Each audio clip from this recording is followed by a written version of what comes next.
Hello and welcome to Tempus Weekly. Last time I promised that I would show you how to make and use one-shot macros, and today I fill that promise with fulfillment and whatnot. So, let's get on. First off, what is a one-shot macro for exactly? Well, what a one-shot macro is supposed to do is we're going to sort of squish all our cooldowns together so that we can get the most benefit out of them at once, because if you get certain types of cooldowns, they work quite well with each other. They enhance each other. So like if you get 20% extra strength and 20% extra damage, and you use both of those at the same time, that's a lot of bonus damage. Unless, of course, you're like an intellect user, in which case that does nothing for you. But that's not the point. So, let's have a look at macros. So we can either type /macro for macro, or you can just do it the easy way, which is to press escape and click macros. So here we have macros. Now you've got general macros, and then you've got Voodoo Shift specific macros. That's just the name of my character. When you use this, it'll have the name of your character that you're logged on there on. Alright, so basically the difference between these two sections is in the one that's specific to your character. These macros will only be on your character. On the specific guy, you can use these macros.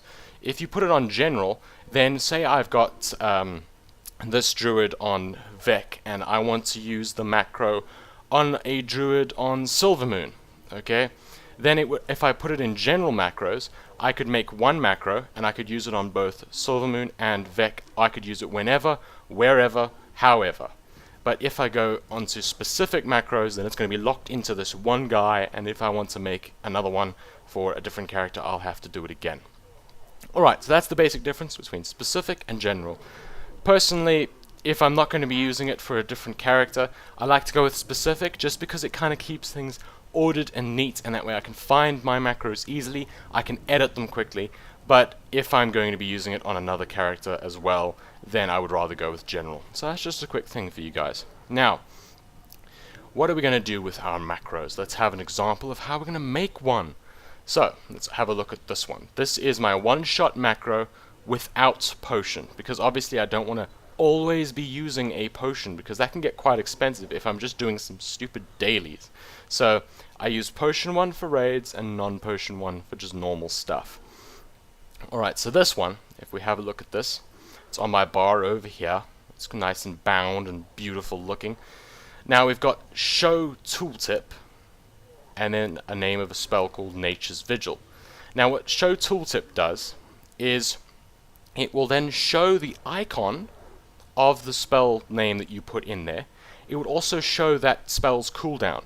So one of the reasons I picked this one in particular as Nature's Vigil is because I've got a lot of other stuff macroed in together, all with things like 3-minute cooldowns.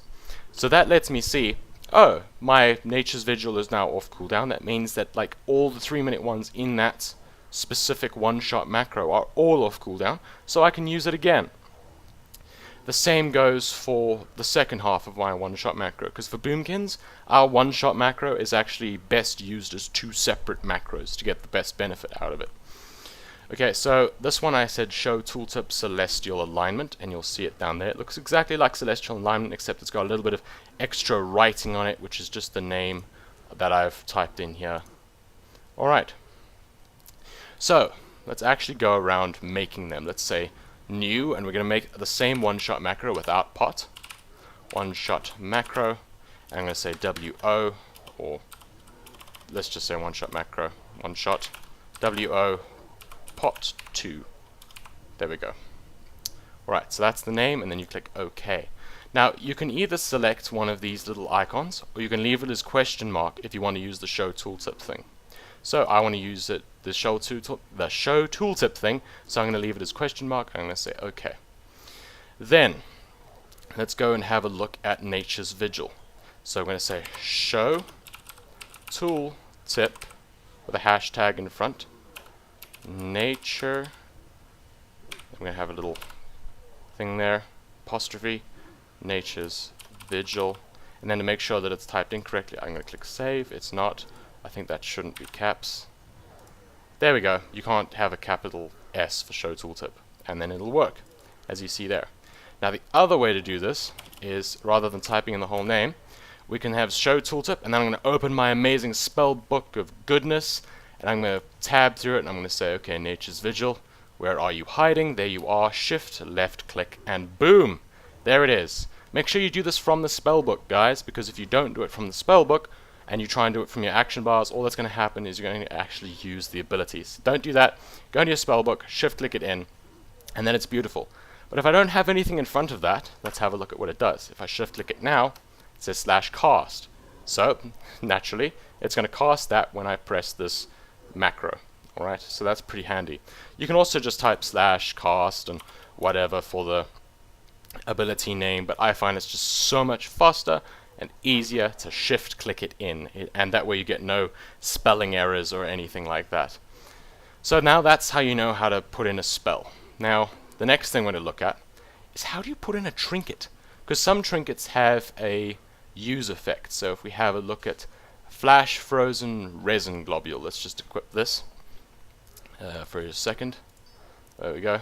Okay, so now it's equipped. Now, there are two different ways to have the trinkets used. You can either say use and then the trinket slot number that it's in, or you can just do it the easy way, which is you have your inventory open and you shift click it in, and it'll say use /use and then the trinket's name, and that's all done. And if you replace this trinket, you can just delete that and then shift click in the name of the other one. I prefer to shift click in the name of it, because then it doesn't matter which slot I've got the damn thing in, it'll just work. It'll just work and it'll be fantastic. So that's how we use a spell. That is how we use an item as well. And for a potion, which we don't have equipped, oops, we just open our bags up and we shift click that, and then it comes in use potion of the Jade Serpent or whatever else you want to use. You just shift click it in and it is just lovely. Now the next thing is make sure to save, otherwise you're going to end up having to do this. If you just close this, you're going to have to redo everything. So you're going to click that lovely beautiful save button, and there we go, and then we can close that, and then we can open it back up again, and look, it's saved. Isn't that wonderful? Yeah, it's fantastic.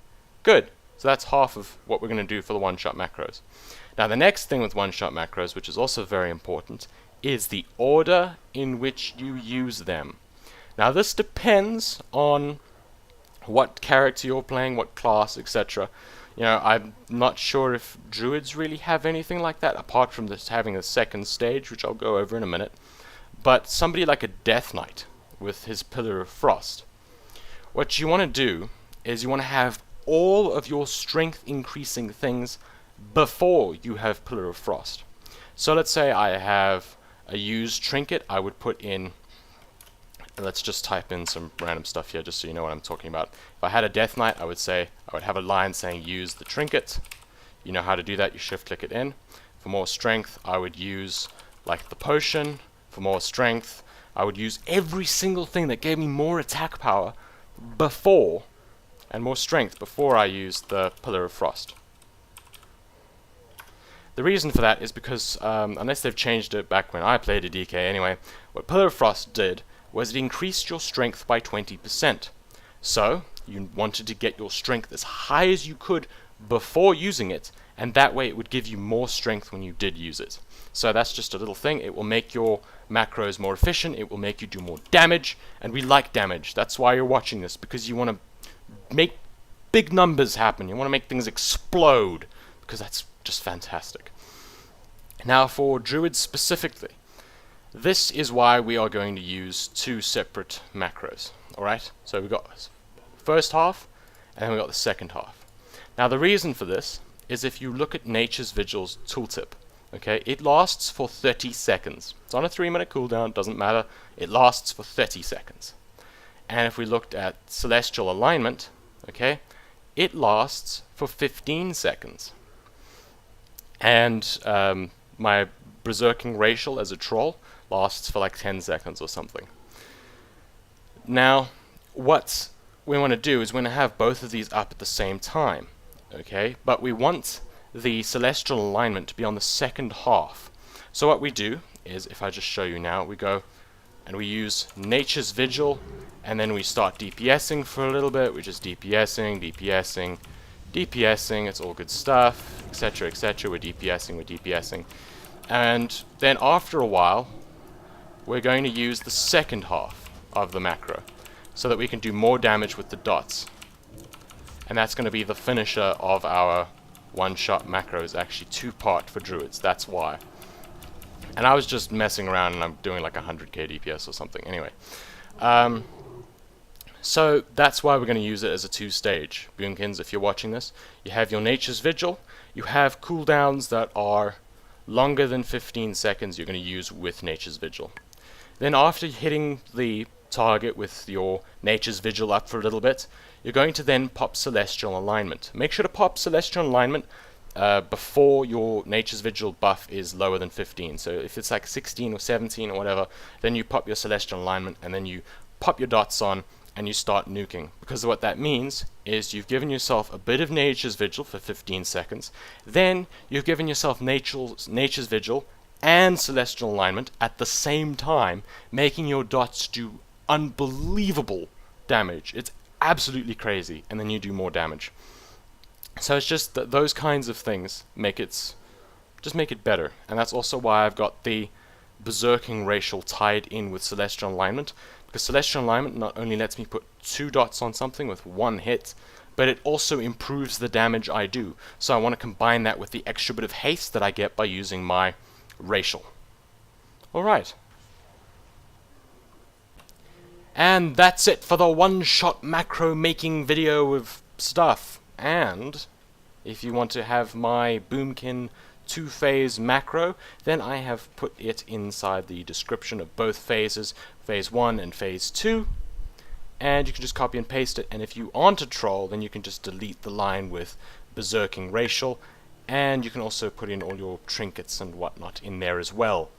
Next up, I have a little bit of a bonus ending for you, as Bruce Lee has requested a bit of a bursting montage, one of our subscribers. So here you go. I hope you enjoy, and many thanks to Brinny for just standing there and letting me kill him while he wore no PvP gear.